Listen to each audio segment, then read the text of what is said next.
Hello. So, how's it going with the numerical reasoning? Easy? Easy peasy? Not at all? What do you think when you see what you have on the screen? You get nervous? You get some shivers? Oh my goodness, numbers. How can I do it? I mean, I only have 1 minute and a half to deal with this exercise. It's too complicated. It's too difficult. Well, no, not at all, honestly. If you proceed step by step, this is a very easy problem. And I will prove you as well that you barely need numeric operations and you barely need a calculator. Simple as that. But we need to keep our mind calm and focused. That's the only condition. If you stay focused, concentrated, cold, you will get it. But if you start getting nervous, if you don't know what to do, then this problem will become challenging. Yeah, being transparent. So it's just a question of relaxing, breathing, and dealing with it. And now let's see how we can deal with it. You see that we have a different set of conditions on top. Sales for each employee per month. Each month is considered of 4 weeks. So they are explaining in the table.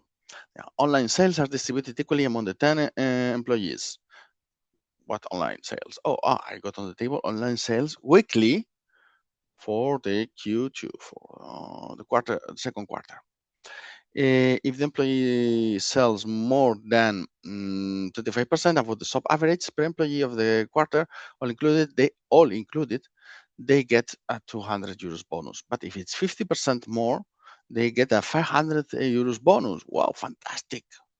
So take a look to the table. If you want, stop the video now and do the calculations, and then check how we will solve it. Because the solution is very simple. If we go to there it goes. Employee A and B, they don't get anything. C gets a bonus of 200, and D gets a bonus of 500. Oh, fantastic. But how can I do it? I mean, it took me 5 minutes to solve this problem. It's too difficult for me. Not at all. We will see that. We see that the numbers are clear. For employee A, 80,000, 18,000, 23,000, 11,000. Okay, important things that to pay attention. We are calculating for the whole quarter. Okay, for the whole quarter. But we see that online sales is weekly. Interesting. So we see the average sales for the Q2 were 45,000. And so the problem is taking the overall of the whole quarter, the 3 months included. They are not divided by month. They're just doing the whole of the 3 months. And it's 45,000. That's the reference, the threshold that we need to go up 25% or 50% in order to know if you get the bonus or not. Well, 3 steps, no more. I mean, very simple. First step, we need to know the thresholds. Fine. On that, we use calculator. You could do it manually. Honestly, it's not so difficult. 25% is you see the multiplication is 1.25, so up to you. And the 50% threshold 1.5. So and there are figures that are not so difficult at the level of calculation, but just to be sure and to be fast, we use the calculator because we feel more reassured, more we feel better on that sense. Oh, fine. But these are two very simple operations. So they are done. We got the thresholds, so we know the amount of money. Second element that we need to know, the money on digital, on the online sales, right? So, and that one is very simple. We got the sales per week, 3,000. We know that we've been told each month is 4 weeks, and we have 3 months, it's a quarter. So we need to multiply 3,000 by 4 by 3, that's a multiplication. So it's like 12 by 3, 36,000, that's it.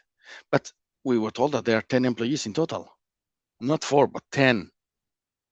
And that's the second trap. So we need to read carefully all the conditions. I mean, numerically speaking, it's even better to have 10 because then we know that each employee gets 3,600 added to their sales as part of the calculation for the bonus. Very simple, right? So far, very simple calculations, 2 steps. Let's go to the third step. So we go employee by employee, checking the conditions. But we know already that we need to be 56, 250 and 67, 500 in order to go above the threshold and get the bonus. For the employee A, we see that if you add April, May, and June, 18, 23, 11, it's already quite low. I mean, it's 52. The amount 52 plus 3.6, 55.6. We are below the threshold. Okay, fine. You decide to go use the calculator to be sure because there's only more or less 1,000 difference. Fine, but you see that I didn't use the zeros. No need. I just omit it because I just use the main figures and I can omit all the zeros because no need. I know I'm operating with thousands, so that's good enough. So very simple calculation, very simple sum. We go for B, and B is 11, 28, 10 for April, May, and June respectively, plus 3.6 of the online. But we know already that it was 49 with the previous part, so we will well below the threshold. So I mean, for B, I will do 11, 28, 10, and you can do it manually. So we know it's 49 clearly out. Next. So very simple steps. Let's go for C. 19, 25, 19. Okay, now we are talking. It's higher, 63. So 63, it's well above the first threshold, but below the second threshold. When we add the 3,600, then we got 60,600. Well, first bonus, super. Again, very simple operation. And the last one, 29, 18, 25, only with the sales of the months or the 3 months, I well above the threshold. So I don't need to end it. I just do the calculation of adding 29 plus 18 plus 25. I out already, well above the threshold. It gets 500. I don't need to finalize the calculation. So you see, the point is to be smart. The point is to save time in operations. Don't try to go to the end of the numbers because you don't need them. You've been asked to check, does it this candidate or these circumstances, this problem, fulfill the conditions, yes or no, or which condition. So you just check that. You don't need to get the final numbers. So be smart, save yourself time. Hope you found this useful. If you found it useful, please don't forget to click like to the video, as the algorithm on YouTube and all these things, they always give you more value if you interact with it. So, and that will encourage us to upload a few more examples in the future. Okay, thank you and see you next video. Bye.